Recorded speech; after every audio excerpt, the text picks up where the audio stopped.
வணக்கம். நீங்க trading charts பார்த்துட்டு இருந்தீங்கன்னா, சில சமயம் விலை திடீர்னு ஒரு பெரிய பாய்ச்சல் பாய்ந்து நடுவுல ஒரு வெற்றிடத்தை விட்டுட்டு போறத கவனிச்சிருப்பீங்க.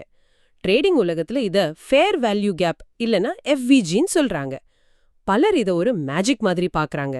விலை கண்டிப்பா அங்க திரும்ப வரும், அது ஒரு காந்தம், பெரிய நிறுவனங்களோட ஆர்டர்ஸ் அங்க ஃபில் ஆகாம காத்துட்டு இருக்குன்னு. இப்படி நிறைய கதைகள் இருக்கு. ஆனா நீங்க எங்களுக்கு அனுப்பியிருக்கிற இந்த ஆய்வுக் கட்டுரை இந்த கதைகளுக்கு பின்னாடி இருக்கிற உண்மையான சந்தை இயக்கவியல ஆராயுது. இது ட்ரேடிங் தந்திரங்களை பத்தி இல்ல, விலை ஏன் அப்படி தாவுதுங்கிற அறிவியலை பத்தி. இந்த எஃப்இஜி மர்மத்துக்கு பின்னாடி இருக்கிற உண்மைய ஆர்டர் புக், ஆர்டர் ஃப்ளோ வச்சு நாம இன்னைக்கு ஆழமா பார்க்க போறோம். சரி, இந்த மர்மத்தை உடைக்க எங்க இருந்து ஆரம்பிக்கலாம்? ஒரு நல்ல தொடக்கம். உண்மையில இந்த ஆய்வோட முக்கிய நோக்கமே எஃப்விஜி ஒரு மேஜிக் இல்ல, அது ஒரு தர்க்க ரீதியான விளைவு புரிய வைக்கிறது தான். நிறைய பேர் சார்ட்ல தெரியிற ஒரு வடிவத்தை வச்சு எதிர்காலத்தை கணிக்க பார்க்கறாங்க. ஆனா அந்த வடிவம் ஏன் உருவாச்சுன்னு நாம புரிஞ்சுகிட்டா அதோட உண்மையான அர்த்தம் புரியும். இதை விளக்க நாம சந்தையோட மிக அடிப்படையான செயல்பாட்டில இருந்து ஆரம்பிக்கணும். அதாவது ஒரு ட்ரேட் எப்படி நடக்குதுங்கிறதுல இருந்து. சரி, சந்தையோட அடிப்படைனா வாங்குறவங்க விக்கிறவங்க ஆர்டர்ஸ். அதுல ரெண்டு முக்கிய வகை இருக்கு இல்லையா? மார்க்கெட் ஆர்டர்ஸ் அப்புறம் லிமிட் ஆர்டர்ஸ். ஆமா, அது ஒரு பரபரப்பான ஏலக்கூடமா கற்பனை செஞ்சுக்கோங்க. லிமிட் ஆர்டர்ஸ்ங்கிறது ஏலத்துக்கு முன்னாடியே நான் இந்த பொருளை 100 ரூபாய்க்கு மேல வாங்க மாட்டேன், இல்லனா 150 ரூபாய்க்கு கீழே விற்க மாட்டேன்னு விலையை நிர்ணயிச்சு அமைதியா காத்திருக்கிற ஆளுங்க மாதிரி. இவங்க தான் சந்தைக்கு ஒரு ஆழத்தை கொடுக்கறாங்க. இவங்க தான் லிக்விடிட்டி, அதாவது பணப்புழக்கத்தை உருவாக்குறாங்க. அப்போ மார்க்கெட் ஆர்டர்ஸ்? மார்க்கெட் ஆர்டர்ஸ்ங்கிறது அந்த ஏலக்கூடத்துக்குள்ள நுழைஞ்சு விலை என்னவா இருந்தாலும் சரி எனக்கு இது இப்பவே வேணும்னு கத்துற ஆக்ரெசிவான ஆளுங்க மாதிரி. அவங்க காத்திருக்க தயாரா இல்ல, உடனடியா ட்ரேடை முடிக்கணும். அதனால ஒரு ட்ரேட் நடக்கணும்னா இந்த ஆக்ரெசிவான மார்க்கெட் ஆர்டரும் அதுக்காக காத்திருக்கிற ஒரு லிமிட் ஆர்டரும் சேரணும். இதுதான் சந்தையோட இதய துடிப்பு. புரியுது. அப்போ லிக்விடிட்டிங்கிறது காத்திருக்கிற லிமிட் ஆர்டர்ஸோட எண்ணிக்கை. ஒரு பொருளுக்கு அதிக லிமிட் ஆர்டர்ஸ் இருந்தா அங்க லிக்விடிட்டி அதிகமா இருக்கு, ட்ரேட் பண்றது ஈஸி. சரிதானே? மிகச்சரியா சொன்னீங்க. இப்போதான் அசல் விஷயத்துக்கே வரோம். இந்த லிக்விடிட்டியை பொறுத்து தான் விலையோட நகர்வே அமையுது. விலை நகர்றத இந்த ஆய்வு 2 வகையா பிரிக்குது. ஒன்னு வாக், அதாவது நடை. இன்னொன்னு ஜம்ப், அதாவது குதித்தல். சரி, இந்த வாக்குங்கிறது ஒரு அமைதியான மார்க்கெட்டை காட்டுதுன்னு நினைக்கிறேன். விலை மெதுவா ஸ்டெப் பை ஸ்டெப்பா நகர்றது, அது எப்படி நடக்குது? கரெக்ட் தான். வாக் ஒரு ஆரோக்கியமான இருவழி ஏலம் நடக்கும்போது உருவாகுது. உதாரணத்துக்கு ஒரு ஸ்டாக் 100 ரூபாயில ட்ரேட் ஆகுதுன்னு வச்சுப்போம். 100.05, 100.10, 100.15ன்னு ஒவ்வொரு விலை மட்டத்திலையும் விற்கிறதுக்கு லிமிட் ஆர்டர்ஸ் இருக்கு. அதே மாதிரி 99.95, 99.90ன்னு வாங்குறதுக்கும் லிமிட் ஆர்டர்ஸ் இருக்கு. இப்போ ஒரு மார்க்கெட் பை ஆர்டர் வந்தா அது 100.05ல இருக்கிற செல் ஆர்டரை எடுத்துக்கும். அடுத்தது 100.10. விலை மெதுவா ஒவ்வொரு படியா ஏறும். இங்க எந்த கேப்பும் இருக்காது. இது ஒரு நீட்டான ஒழுங்கான மூவ். ஆனா மார்க்கெட் எப்பவுமே இப்படி அமைதியா இருக்காதே. சில சமயம் விலை வெடிச்சு சிதற மாதிரி ஒரே கேண்டில்ல பல பாயிண்ட்ஸ் நகருதே. அந்த ஜம்ப் எப்படி நடக்குது? அதுதான் எஃப்விஜியோட பிறப்பிடம். அதே 100 ரூபா பங்குக்கு வருவோம். திடீர்னு அந்த கம்பெனியை பத்தி ஒரு சூப்பரான நியூஸ் வருதுன்னு வச்சுக்கோங்களேன். இப்ப நிறைய பேர் அந்த பங்கை வாங்க துடிப்பாங்க. ஒரு பெரிய இன்ஸ்டிடியூஷன் 1 லட்சம் பங்க மார்க்கெட் ஆர்டர்ல வாங்குறாங்க. 100.05, 100.10, 100.15ல இருந்த கொஞ்சோண்டு விற்பனை ஆர்டர்ஸ அது ஒரு நொடியில காலி பண்ணிடும். ஆனா அந்த பெரிய ஆர்டர் இன்னும் முடியல. அப்போ அந்த பெரிய மார்க்கெட் ஆர்டருக்கு ஈடு கொடுக்க அந்த விலைகள்ல போதுமான விற்பனையாளர்கள் இல்ல. கரெக்ட். அங்க லிக்விடிட்டி தீந்து போச்சு. இப்போ எக்ஸ்சேஞ்சோட மெக்கானிசம் என்ன பண்ணும்? அந்த மார்க்கெட் ஆர்டரை ஃபில் பண்ண அடுத்த செல்லர் எங்க இருக்காருன்னு தேடும். ஒருவேளை அடுத்த பெரிய செல்லர் 102 ரூபாயில தான் அவரோட லிமிட் ஆர்டரை வச்சிருந்தா விலை 100.15ல இருந்து நேரா 102 ரூபாய்க்கு தாவிடும். இந்த 100.15க்கும் 102க்கும் நடுவுல எந்த ட்ரேடும் நடந்திருக்காது. ஒரு நிமிஷம். அப்போ அந்த ஜம்ப் நடக்கும்போது விலை சில பாயிண்ட்ஸை தொடாமலே தாண்டிடுது. அந்த தடம் சார்ட்ல ஒரு கேப் மாதிரி தெரியுமே, அதுதான் ட்ரேடர்ஸ் ஃபேர் வேல்யூ கேப்னு சொல்றாங்களா? ஆனா இந்த ஃபேர் வேல்யூன்ற வார்த்தை கொஞ்சம் குழப்பமா இருக்கே. அங்க நியாயமான மதிப்பு இல்லாததால விலை தாவுச்சா?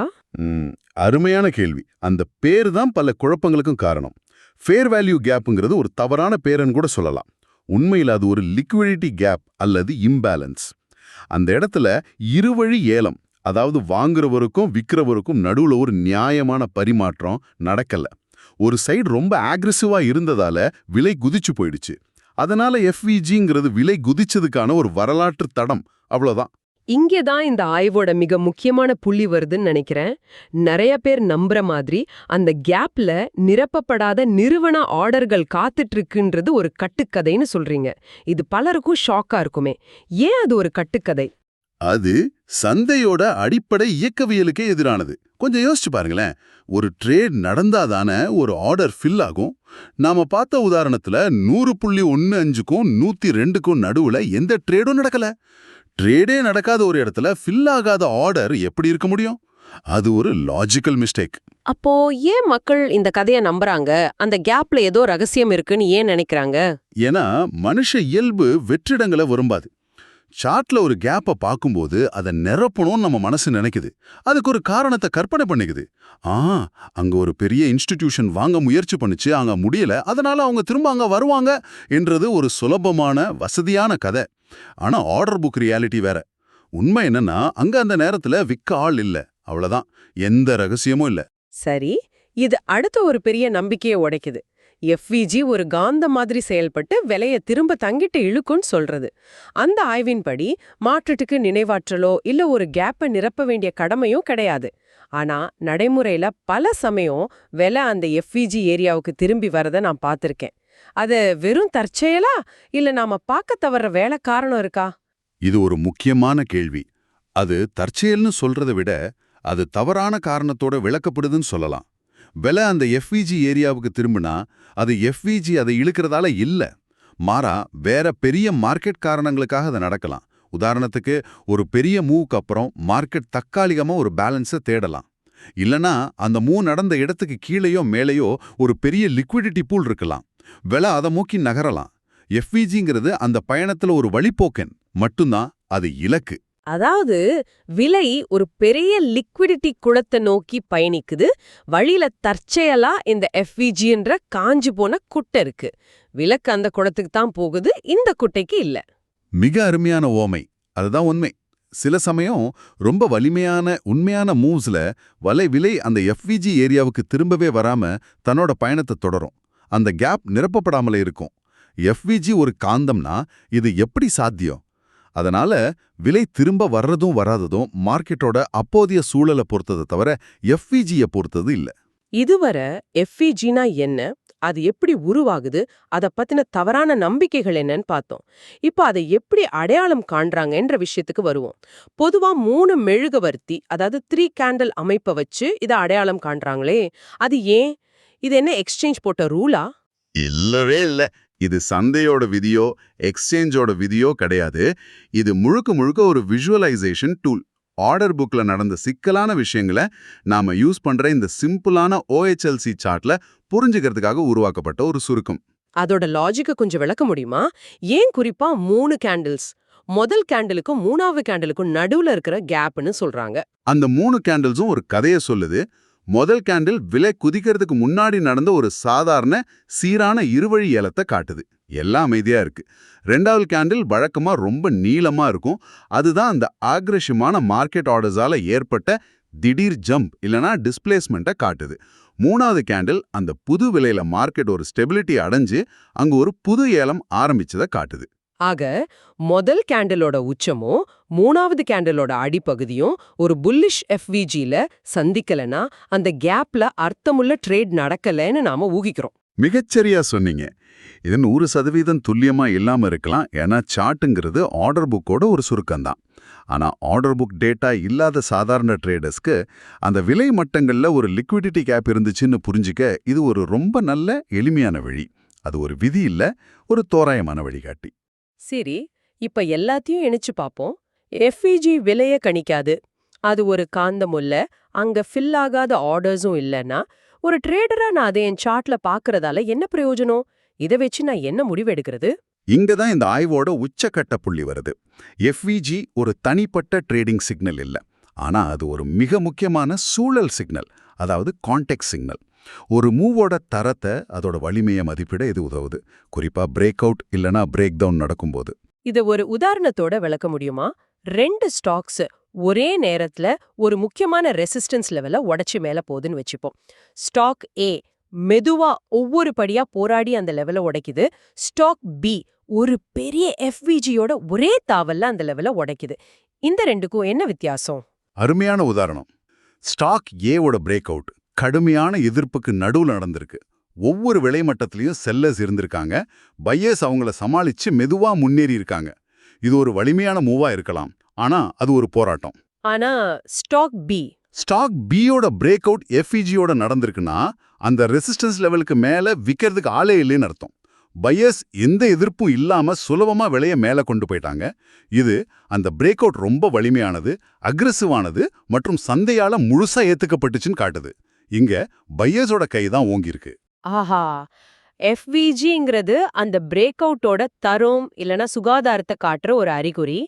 எஃப்விஜியோட இருக்கிற பிரேக் அவுட் எஃப்விஜி இல்லாத பிரேக் அவுட்டை விட உண்மையானதாவும் தொடரக்கூடியதாவும் இருக்க அதிக வாய்ப்பு இருக்கு. அதுதான் இதோட உண்மையான பயன்பாடு. எஃப்இஜி உங்களுக்கு எப்ப வாங்கணும் விற்கணும்னு சொல்லாது. ஆனா மார்க்கெட்ல என்ன நடந்துட்டு இருக்குன்ற கதைய சொல்லும். ஒரு மூவோட பின்னணியில இருக்கிற ஆர்டர் ஃப்ளோவோட தன்மைய, அதாவது அது ஆக்ரஷமானதா இல்ல மந்தமானதாங்கிறத புரிஞ்சுக்க உதவும். இது ஒரு கணிப்பு கருவி இல்ல, இது ஒரு விளக்க கருவி. சரி, இந்த ஆழமான ஆய்விலிருந்து நாம எடுத்துக்க வேண்டிய மிக முக்கியமான கருத்துக்களை ஒரு முறை தொகுப்போமா? இதுவரை பேசுனதுலேருந்து நான் புரிஞ்சுக்கிட்டதே இதுதான். 1. எஃப்விஜிங்கிறது நிரப்பப்பட வேண்டிய ஒரு கேப் இல்ல, அது ஒரு லிக்விடிட்டி இல்லாத பகுதி. சரி. 2வது, அந்த இடைவெளியில நிரப்பப்படாத ஆர்டர்ஸ் எதுவும் இல்ல, அது ஒரு கட்டுக்கதை. 3வது, அது தானா செயல்படுற ஒரு காந்தமோ இண்டிகேட்டரோ கிடையாது. விலை அங்க திரும்ப வரணும்னு எந்த கட்டாயமும் இல்ல. மிக முக்கியமா 4வது, அதோட உண்மையான மதிப்பு, அது ஒரு மூவோட வலிமையையும் வேகத்தையும் சந்தையோட ஒப்புதலையும் காற்று ஒரு சூழல் அறிகுறியா இருக்கிறது தான். சுருக்கமா சொன்னா, எஃப்விஜிங்கிறது விலை அடுத்து என்ன செய்யும்னு சொல்ற ஜோசியம் இல்ல. மாறா, கடந்த சில நிமிஷங்கள்ல விலை ஏன், எப்படி அப்படி நகர்ந்துச்சுன்னு சொல்ற ஒரு வரலாற்று பாடம். இது ஒரு கதையோட திருப்புமுனையா பார்க்கணுமே தவிர, அடுத்த அத்தியாயத்தோட முன்னறிவிப்பா பார்க்கக்கூடாது. மிகச்சரியா சொன்னீங்க. இது ஒரு விளைவு, காரணம் அல்ல. இந்த அடிப்படை உண்மையை நீங்க புரிஞ்சுக்கிட்டீங்கன்னா, எஃப்இஜியை பத்தின தவறான நம்பிக்கைகள்ல சிக்காம, சந்தையோட உண்மையான இயக்கவியலை அடிப்படையா வச்சு உங்க ட்ரேடிங் முடிவுகளை ரொம்ப தெளிவா எடுக்க முடியும். இந்த உரையாடல் எஃப்விஜி பற்றிய உங்க பார்வை நிச்சயம் மாத்திருக்கும்னு நம்புறேன். இது வெறும் சார்ட்ல தெரியற ஒரு கோடு இல்ல, சந்தையோட நுண்ணிய இயந்திர செயல்பாட்டோட ஒரு சக்தி வாய்ந்த வெளிப்பாடு. ஆம். இது முடிக்கிறதுக்கு முன்னாடி உங்களுக்காக ஒரு சிந்தனை. இந்த ஆய்வின்படி எஃப்இஜிங்கிறது லிக்விடிட்டி எங்க இல்லைன்றதுக்கான ஒரு வரலாற்று தடம்னு நாம இப்ப புரிஞ்சுக்கிட்டோம். அப்படியானா இது ஒரு படி மேல எடுத்துட்டு போய் இந்த தடத்தை வச்சு சந்தை அடுத்த லிக்விடிட்டியை தேடி எங்க செல்லக்கூடுன்னு உங்களால சிந்திக்க முடியுமா? இது உங்க அடுத்த கட்ட ஆய்வுக்கான ஒரு நல்ல தொடக்கமா இருக்கலாம்.